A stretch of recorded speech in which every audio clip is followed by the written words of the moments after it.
Oke, Bismillahirrahmanirrahim. Assalamualaikum warahmatullahi wabarakatuh.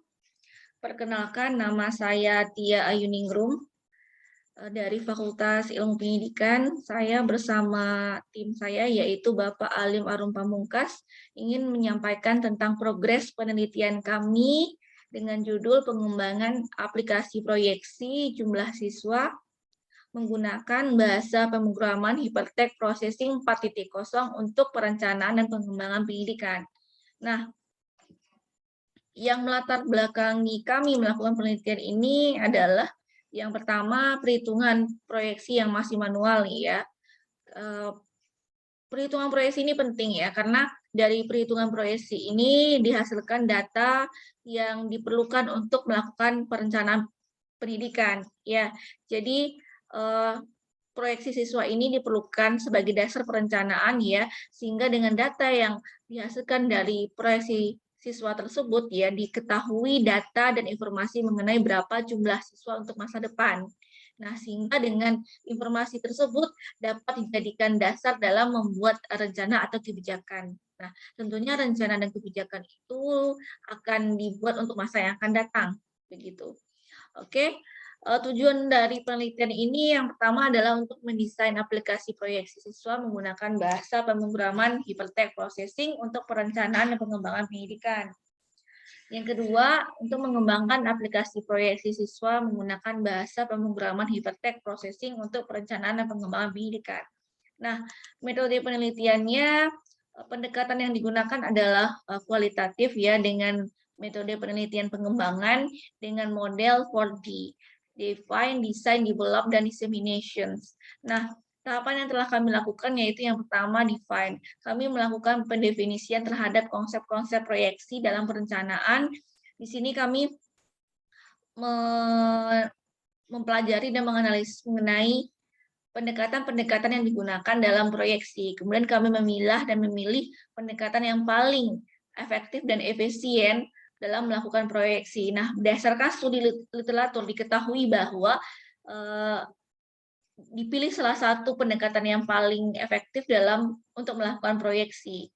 Nah, setelah dipilih pendekatan yang paling baik, maka kami menyusun dan mendefinisikan logaritma yang digunakan. Nah, dengan telah diketahui dan disusunnya logaritma yang digunakan dalam pendekatan tersebut, ini menjadi dasar dalam pembuatan aplikasi proyeksi tersebut. Nah, selanjutnya kami melakukan desain. Untuk desain proyeksi ini kami bekerja sama dengan programmer ya dari teknik ya, dan kami yang menyusun konsepnya, logaritmanya, dan programmer yang menyusun aplikasinya.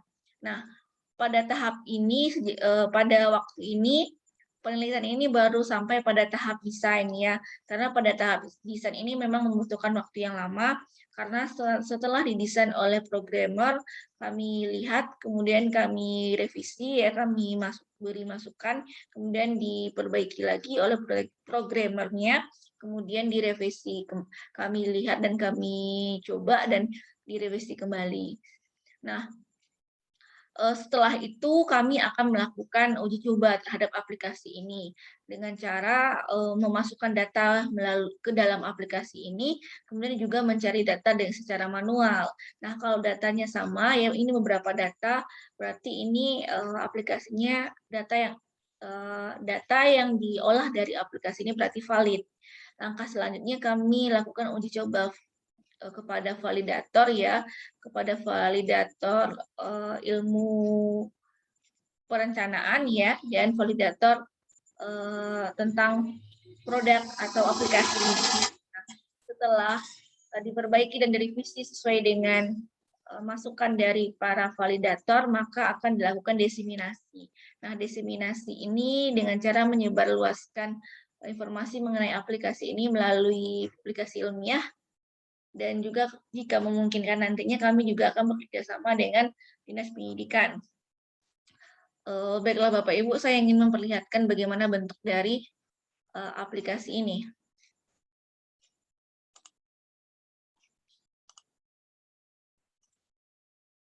Nah, Bapak Ibu, inilah bentuk dari aplikasi proyeksi siswa ini menggunakan bahasa pemrograman PHP ya.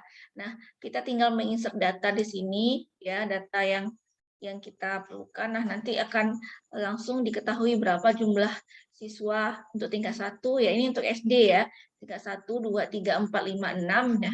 Nah, berapa jumlah siswa yang mengulang, berapa jumlah siswa yang DU. Sehingga kita bisa mengetahui, menghitung atau melakukan proyeksi untuk tahun-tahun yang akan datang ya. Nah, ini saya contohkan tahun 2004 ya, ini menggunakan data yang telah ada dan telah dihitung juga secara manual dan datanya hasilnya sama gitu. Jadi sejauh ini aplikasi ini bisa digunakan ya. Tapi sekarang masih pada tahap belum pada tahap validasi ya. Kami belum memberikan kepada validator untuk aplikasi ini. Mungkin setelah ini akan diberikan kepada validator.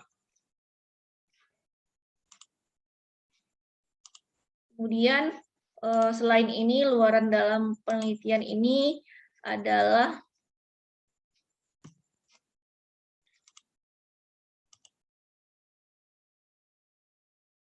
artikel ilmiah ya yang dipublikasikan pada Jurnal Nasional Terakreditasi Sinta II, yaitu Jurnal Iqra, kemudian laporan penelitian tentunya, dan aplikasi proyeksi seperti yang telah kami perlihatkan tadi.